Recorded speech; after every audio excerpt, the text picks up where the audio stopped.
ကမ္ဘာပေါ်မှာအစ္စလမ်ဘာသာဝင်အများဆုံးနိုင်ငံ9နိုင်ငံ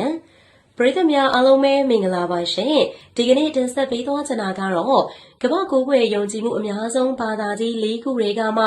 အစ္စလမ်ဘာသာဝင်အများဆုံးရှိတဲ့နိုင်ငံ9နိုင်ငံအကြောင်းပဲဖြစ်ပါရဲ့ရှင်နံပါတ်9အင်ဒိုနီးရှား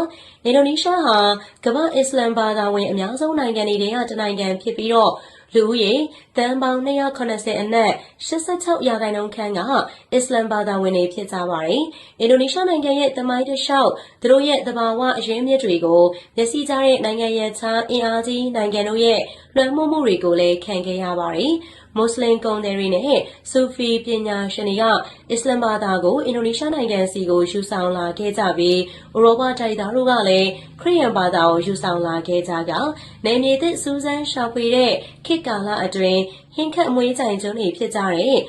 မာလူကူကျွန်းတွေပေါ်မှာကုန်သွယ်ရေးကိုလက်ဝက်ကြီးအုပ်ဖို့ကြိုးစားခဲ့ကြကတဦးနဲ့အတူအပြင်းအထန်တိုက်ခိုက်ခဲ့ကြပါတယ်။ဒါပေမဲ့လည်းအခုချိန်မှာတော့အစ္စလမ်ဘာသာဟာအင်ဒိုနီးရှားနိုင်ငံရဲ့နိုင်ငံသာသနာတစ်ခုအနေနဲ့တည်ရှိလို့နေပြီးတခြားသောဘာသာကိုယ်ွယ်ယုံကြည်သူတွေလည်းရှိလို့နေပါသေးတယ်။နံပါတ်၄ပါကစ္စတန်နိုင်ငံကအစ္စလမ်အယူဝါဒကိုယုံကြည်လက်ခံကြတဲ့နိုင်ငံတွေထဲမှာအစ္စလမ်ဘာသာဝင်အများဆုံးနိုင်ငံပဲဖြစ်ပါတယ်။အဲဒီနိုင်ငံရဲ့ထူးခြားချက်တစ်ရပ်မှာနိုင်ငံရဲ့နယ်နိမိတ်ဟာတစ်ဆက်တည်းမဟုတ်ပဲအရှေ့ဘက်မှာအရှေ့ပါကစ္စတန်နဲ့အနောက်ဘက်မှာအနောက်ပါကစ္စတန်ဆိုပြီးတော့ခွဲခြားထားတာတစ်ခုနဲ့တစ်ခုမိုင်ပေါင်း900မြကွာဝေးပြီးတော့တည်ရှိနေပါတယ်။ဒီလိုဖြစ်ရခြင်းမှာမွတ်စလင်အများဆုံးရှိတဲ့ဒေသကိုရွေးချယ်ပြီးပါကစ္စတန်နိုင်ငံနှစ်ပိုင်းတို့ရဲ့စက်ကြားနေရာတွေကိုအိန္ဒိယသမ္မတနိုင်ငံပိုင်ပြည်နယ်တွေတည်ရှိလို့နေတာပဲဖြစ်ပါတယ်။ပါကစ္စတန်နိုင်ငံရဲ့ပထမဦးဆုံးဘုရင်ခံချုပ်မှာမိုဟာမက်အလီဂျနာဖြစ်ပါတယ်။အဲဒီနောက်1956ခုနှစ်ဖေဖော်ဝါရီလ29ရက်နေ့မှာပါကစ္စတန်နိုင်ငံတော်ဖွဲ့စည်းအုပ်ချုပ်ပုံဥပဒေဟာအတည်ဖြစ်လာပြီးအဲဒီနှစ်မတ်လ23ရက်နေ့မှာတော့ပါကစ္စတန်နိုင်ငံကအစ္စလမ်အယူဝါဒကိုအခြေခံပြုထားတဲ့ပါကစ္စတန်သမ္မတနိုင်ငံဖြစ်ကြောင်းကြေညာခဲ့ပါတယ်။ပါကစ္စတန်နိုင်ငံရဲ့လူဦးရေမှာ2019ခုနှစ်သန်းခေါင်စာရင်းအရ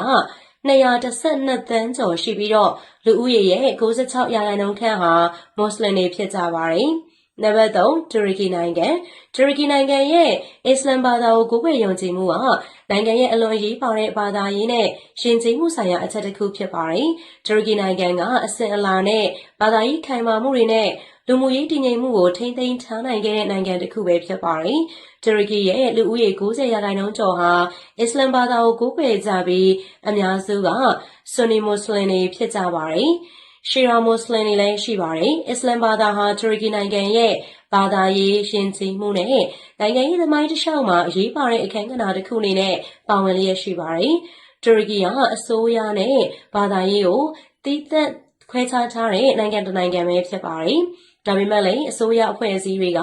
ဘာသာရေးနဲ့ပတ်သက်တဲ့ဆုံးဖြတ်ချက်တွေချရမှာတော့အရေးပါတဲ့အခန်းကဏ္ဍတစ်ခုရှိလို့နေပါတယ်။ဥပမာအားဖြင့်အစ္စလမ်ဘာသာနဲ့ပတ်သက်တဲ့ဥပဒေတွေဘာသာရေးပညာရေးနဲ့ဘာသာရေးဆိုင်ရာအဖွဲ့အစည်းတွေရဲ့လုပ်ငန်းတွေကတော့ဘာသာရေးနဲ့နိုင်ငံရေးဆက်ရှင်ရဲ့အခန်းကဏ္ဍတွေအဖြစ်သတ်မှတ်ထားပါတယ်။နံပါတ်2အီဂျစ်နိုင်ငံ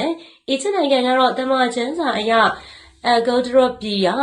ဆိုင်နိုင်ကျွန်းဆွယ်ပေါ်မှာတည်ရှိတာဖြစ်ပါတယ်။ဒါကြောင့်မို့အီဂျစ်နိုင်ငံကအာဖရိကတိုက်ရဲ့အနောက်တောင်အာရှကိုကူးလူးဆက်သွယ်ပေးတဲ့တရားပတ်မှာဖြစ်လို့နေပါတယ်။ဒါအပြင်အီဂျစ်နိုင်ငံဟာတိုက်ကြီးနှစ်ခုကိုခွာလျက်တည်ရှိတဲ့နိုင်ငံတစ်နိုင်ငံဖြစ်ပြီးတော့အာဖရိကမြေထဲပင်လယ်ဒေသအရှေ့အလယ်ပိုင်းနဲ့အစ္စလမ်ကမ္ဘာမှာအဓိကအင်အားကြီးနိုင်ငံကြီးတစ်ခုအဖြစ်ကိုရပ်တည်လို့နေပါတယ်။အီဂျစ်နိုင်ငံမြောက်ပိုင်းမှာနေထိုင်သူတွေက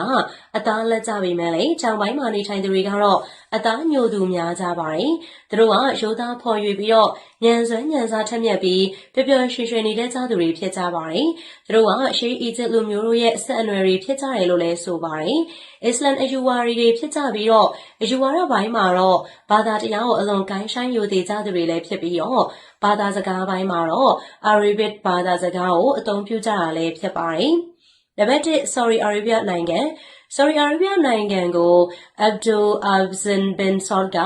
1932 ခုနှစ်မှာတည်ထောင်ခဲ့တာပဲဖြစ်ပါတယ်။အမှန်တကယ်မှာတော့1902 ခုနှစ်သူ့ရဲ့မျိုးနွယ်စုတို့အစဉ်ဆက်ပိုင်ဆိုင်ခဲ့တဲ့ Riyadh မြို့ကိုသိမ်းပိုက်စဉ်အချိန်ကလေးက